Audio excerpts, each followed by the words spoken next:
Graça e paz, queridos, você que nos assiste aqui da Igreja Batista de Capitão Leônidas das Marques. Eu quero ler com você hoje o texto que está em Atos, no capítulo de número 5. Nós vamos ler dos versos 12 ao verso 16. Abra já a sua Bíblia e acompanhe comigo aí.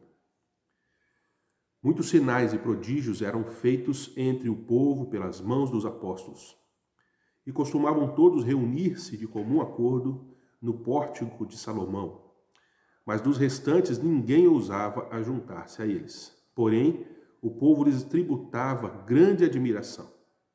E crescia mais e mais a multidão de crentes, tanto homens como mulheres, agregados ao Senhor, a ponto de levarem os enfermos até pelas ruas e os colocarem sobre leitos e macas, para que, ao passar Pedro, ao menos a sua sombra se projetasse em alguns deles.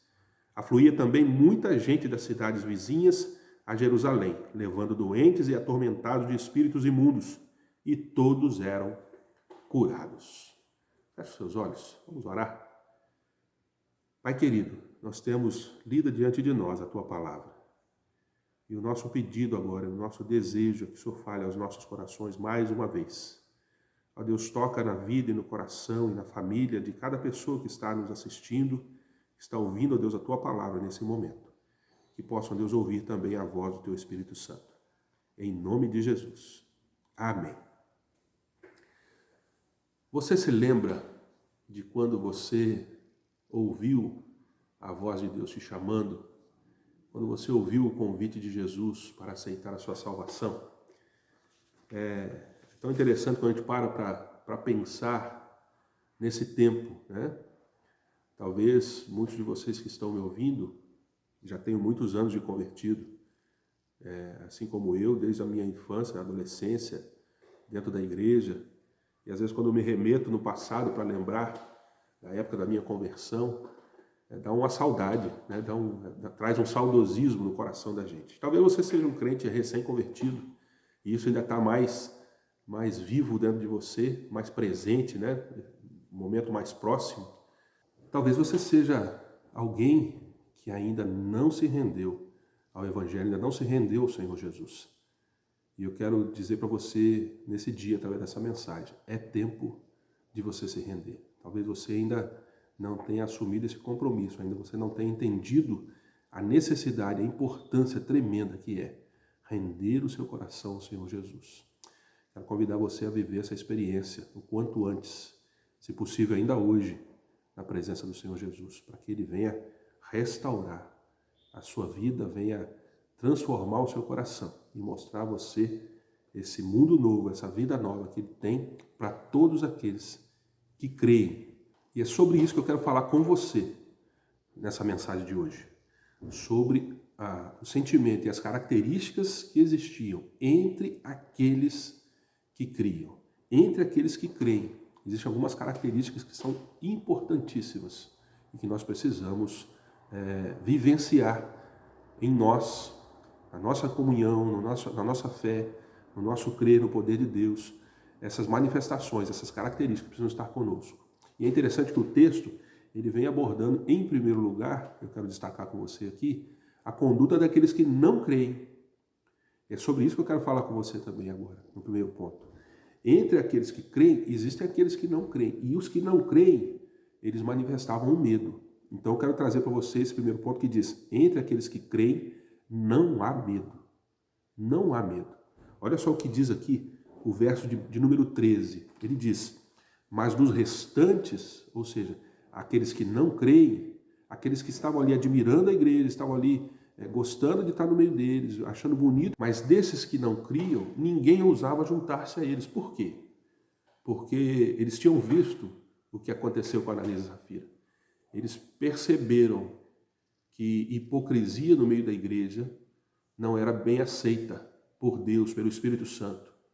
Talvez as pessoas, o ser humano, talvez até tolerem por algum tempo. Talvez até nem percebam a hipocrisia, talvez nem percebam a falsidade, o engano, mas com o Espírito Santo não se brinca. Então as pessoas começaram a ter medo. Se eu me juntar a essa igreja, se eu fizer parte desse grupo que busca Jesus, que segue a Jesus, eu tenho que ter uma conduta diferente. Eu não posso continuar sendo do jeito que eu sou. E por medo dessa mudança que haveria de ter nas suas vidas, ou talvez nem aceitando essa mudança, nem querendo essa mudança, eles preferiam ficar de fora. O texto vai dizer que eles admiravam a igreja, eles admiravam os irmãos, eles admiravam a conduta do povo de Deus, mas eles preferiam ficar de fora. Eles preferiam ficar de fora.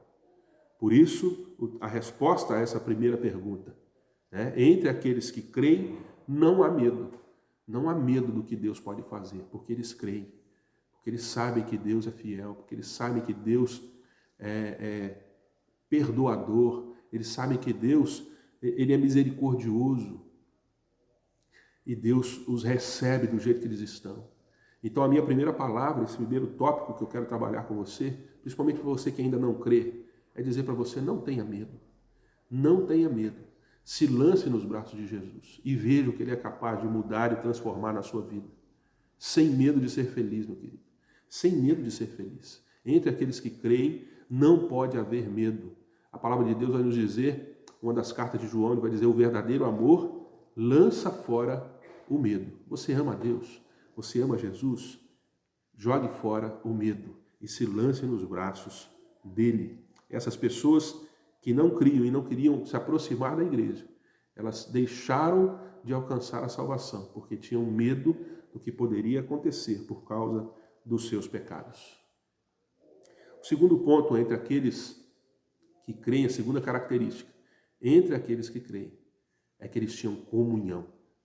A comunhão imperava no meio da igreja. Nós vimos isso desde lá do capítulo 2 de Atos, que eles estavam sempre juntos e tinham tudo em comum, e aqui eles continuam manifestando essa comunhão. O texto vai dizer que eles se reuniam em comum acordo, eles se reuniam em comunhão constantemente. O verso 12 vai dizer que eles estavam sempre reunidos no pórtico chamado Pórtico de Salomão, no templo. Era uma área vasta, uma área extensa, onde cabia muita gente, e ali era possível a igreja de Jesus se reunir, ouvir os ensinos dos apóstolos, os ensinos de Jesus, e praticarem ali a comunhão. Entre a igreja, entre a comunidade daqueles que creem, tem que haver comunhão. Você está em comunhão com a sua igreja? Mesmo nesse tempo de confinamento, mesmo nesse tempo de exclusão em que nós estamos em nossas casas, né? Meio que aprisionados nesse tempo de manifestações aí de doenças, de enfermidades. Você tem estado em comunhão com a sua igreja? Hoje fica mais fácil esse processo por causa das redes sociais, WhatsApp, Facebook e tantos outros meios de comunicação que nós temos hoje. A gente pode interagir com nossos irmãos, interagir com a família, interagir com nossos pastores. Você tem procurado o seu pastor, você tem ouvido a voz dele constantemente, né? É importante que você ouça o seu pastor. Mesmo que você ouça aqui o pastor Arley ou qualquer outro pastor durante a semana, é importante você ouvir a voz do seu pastor, ouvir as mensagens que ele tem para você diariamente, ouvir as mensagens de domingo que ele posta aí na internet, ou faz uma live, né? O meu sistema aqui eu posto um vídeo gravado, mas tem outros fazendo live. É importante que você ouça a voz do seu pastor. É a comunhão da sua igreja, buscando a Deus constantemente. Não perca essa comunhão, não deixe isso de lado. Abrace o seu irmão, mesmo à distância, né? Você não pode abraçar fisicamente, abrace à distância com uma mensagem, com um dizer de carinho, com ouvir a voz dele, né? Um telefonema. Fale com a igreja, converse, tenha comunhão. Isso é importante no meio daqueles que creem. Entre aqueles que creem, também há o desdobrar da fé. A comunhão que há entre eles também vai gerar a fé, porque eles estão ouvindo juntos a voz de Deus, estão ouvindo juntos a mensagem do Evangelho, estão caminhando juntos, sabendo das dificuldades de uns e outros. Então eles também com isso promovem o desdobrar da fé. Aqueles que creem têm fé. O texto que nós acabamos de ler vai nos mostrar aqui no verso 15, olha só, que eles criam tanto, a ponto de levar os enfermos até pelas ruas e colocarem eles sobre leitos e macas, para que até quando Pedro passasse, a sombra dele pudesse se projetar sobre eles, na esperança de que eles fossem curados com a sombra de Pedro. Eu quero ressaltar aqui algo. O texto não diz que a sombra de Pedro curava os enfermos. Também não descarta a possibilidade disso acontecer, porque pela fé, dessa forma, nós já vimos Jesus realizar muitos milagres, até mesmo sem estender a mão. Lembra lá da mulher com fluxo de sangue? Ela dizia no seu coração, se eu simplesmente tocar na sua veste, serei curado. A fé daquele que crê é capaz de receber a cura, a salvação, o sinal, o milagre de Jesus, mesmo através dos seus apóstolos. Então não descarta a possibilidade de ter havido cura com a sombra de Pedro. Mas o texto não diz isso, só para deixar isso claro. Mas eu quero ressaltar aqui, não é a cura, eu quero ressaltar a fé daqueles que criam. Eles criam tanto a ponto de trazer também de outras cidades pessoas enfermas, endemoniadas, para trazerem aos apóstolos. E o texto vai dizer, lá no verso 16, que eles eram todos curados. Você tem exercitado a sua fé? Você tem exercitado a sua fé no Senhor Jesus? Você tem exercitado a sua fé nesse tempo de reclusão, nesse tempo de distanciamento? É preciso que você exercite a sua fé, é preciso que você creia, é preciso que você saiba que Deus, apesar das dificuldades que a gente possa estar passando, Deus é sempre Deus. Ele continua manifestando o seu poder, ele continua manifestando a sua graça, principalmente a fé, para que aqueles que ainda não creem possam vir a crer no nome do Senhor Jesus como Salvador e Senhor das suas vidas. Exercite a sua fé, viva a comunhão e exercite a fé. Isso tem que fazer parte da sua vida cristã. E também, entre aqueles que creem, há poder. Há poder.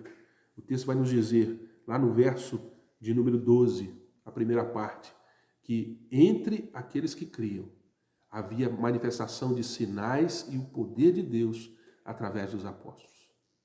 No meio da igreja há poder vindo do Espírito Santo, para que a manifestação do mesmo Espírito possa se difundir no meio da igreja, entre aqueles que creem, entre aqueles que estão buscando crer. Nós precisamos crer no poder de Deus, no poder da oração. Você tem orado constantemente pelas pessoas que ainda precisam se render a Jesus? Pessoas que muitas vezes estão próximas a você, muitas vezes estão dentro da sua própria casa e ainda não creem no poder de Jesus, no poder da salvação. Nós precisamos orar mais por essas pessoas. Eu tenho aprendido uma coisa aqui no campo missionário. Tem muitas pessoas do nosso círculo de amizade que só vão ouvir falar de Jesus através de nós. Tem muitas pessoas que você conhece que só vão ouvir falar de Jesus quando você falar. E muitas vezes nós temos nos calado, muitas vezes você pode estar se calando.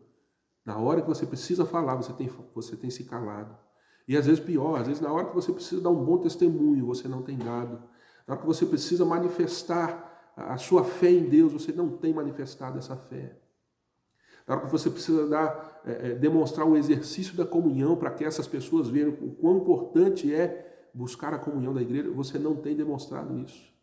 E isso, ao invés de aproximar essas pessoas, isso tem afastado essas pessoas de Deus. Você precisa anunciar mais, você precisa ter essa fé, você precisa manifestar esse poder que há em você. A palavra de Deus vai nos dizer que o Evangelho é o poder de Deus para a salvação daquele que crê. O Evangelho é poder de Deus. Você precisa manifestar esse Evangelho, você precisa pregar, anunciar com a sua boca, com as suas atitudes, para que essas pessoas possam vir a crer.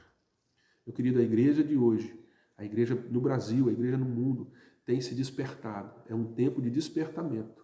E um despertamento que não está dentro dos templos, não está no confinamento dos templos. Esse despertamento está fora das paredes do templo, está dentro da sua casa, está entre a sua vizinhança, está no seu poder usar aí as redes sociais para alcançar pessoas que ainda estão distantes do Evangelho, pessoas que você ama, pessoas da sua família, parentes queridos, conhecidos, amigos, vizinhos, que precisam ouvir a mensagem do Evangelho. E muitas vezes você tem se calado. Não se cale, manifeste esse poder. Seja ele através de uma simples mensagem, ou seja na manifestação de uma cura. Se Deus quiser te usar para algo extraordinário, Ele vai te usar, mas creia que é poder de Deus e Ele quer usar você para manifestar esse poder. Você crê nisso? Você tem fé nisso? Você tem vivido isso na comunhão com a sua igreja? na possibilidade de fazer o extraordinário de Deus na vida de muitas pessoas. Eu tenho visto crentes em Jesus, que estão nesse tempo de confinamento, esperando o extraordinário de Deus na sua própria vida. Não vou descartar essa possibilidade, nem dizer que é impossível isso acontecer e que você não deva buscar isso. Mas eu quero dizer que Deus quer realizar o extraordinário dele na vida daqueles que ainda não creem. Na sua vida ele já realizou, meu querido. Na sua vida ele já atribuiu salvação. Isso é o extraordinário de Deus na sua vida. Não fique esperando nada além disso. Porque se ele fizer, como diz a canção, ele é Deus. Se ele não fizer, ele também é Deus na sua vida.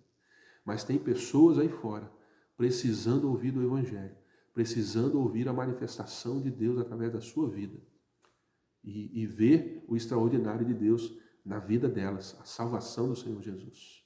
E é isso o último ponto que nós queremos tratar. Entre aqueles que creem, existe salvação. Entre aqueles que creem, há a possibilidade da salvação para os que não creem, ou ainda não creem e vão vir a crer. O texto vai nos dizer, lá no verso de número 15, aliás, verso 14, me desculpe, está dizendo, e crescia mais e mais a multidão de crentes. Mais e mais eram acrescentados aqueles que criam, porque eles viam no meio da igreja a comunhão, eles viam no meio da igreja a manifestação da fé, eles viam no meio da igreja a manifestação do poder de Deus e que eles não tinham medo de se aproximar de Deus por causa do pecado, por causa da hipocrisia, porque eles estavam ali com sinceridade de coração, se entregando, se rendendo a Deus. Essas pessoas então viam isso e não queriam outra coisa para suas vidas. Eles se aproximavam da igreja, consequentemente se aproximavam de Deus e eram salvos. Eles lançavam fora o medo. E essa é a oportunidade também que você tem hoje, de lançar fora o medo e se juntar ao povo de Deus, se juntar àqueles que creem, se juntar àqueles que entenderam que é só em Jesus que existe salvação para nossas vidas. No meio de tribulação, no meio de dificuldades que temos vivido, no meio de confinamento, creia só em Jesus, só nele há salvação. Ele é o poder de Deus para a salvação do mundo. Ele é a palavra de Deus viva que veio ao mundo e morreu por mim e por você. Ele que veio se manifestar entre nós para trazer a salvação do Pai. Que você possa, nesse dia, através dessa mensagem, compreender que Deus quer usar a igreja de uma forma poderosa. Mas muito mais do que trazer bênçãos para a própria igreja, Deus quer levar a bênção da salvação àqueles que ainda não se renderam a Ele. Lance fora o medo. Viva a comunhão. Tenha fé. Viva o poder de Deus. E experimente a salvação do Senhor. Que Deus possa abençoar as nossas vidas. Vamos orar mais uma vez? Pai querido, nós queremos diante do Senhor colocar as nossas vidas, ó Deus, no Teu altar. Sabendo, ó Deus, que a fé que se manifesta em nós, a fé no Senhor Jesus, ela vem através, ó Deus, da comunhão que temos com o Teu povo e com o Senhor em primeiro lugar. E manifesta em nós, ó Deus, o Teu poder, a Tua salvação na vida daquelas pessoas que precisam, ó Deus, ouvir o Teu Evangelho e precisam crer. Quebra, ó Deus, as amarras, quebra o medo, quebra, ó Deus, esse temor do risco de se aproximar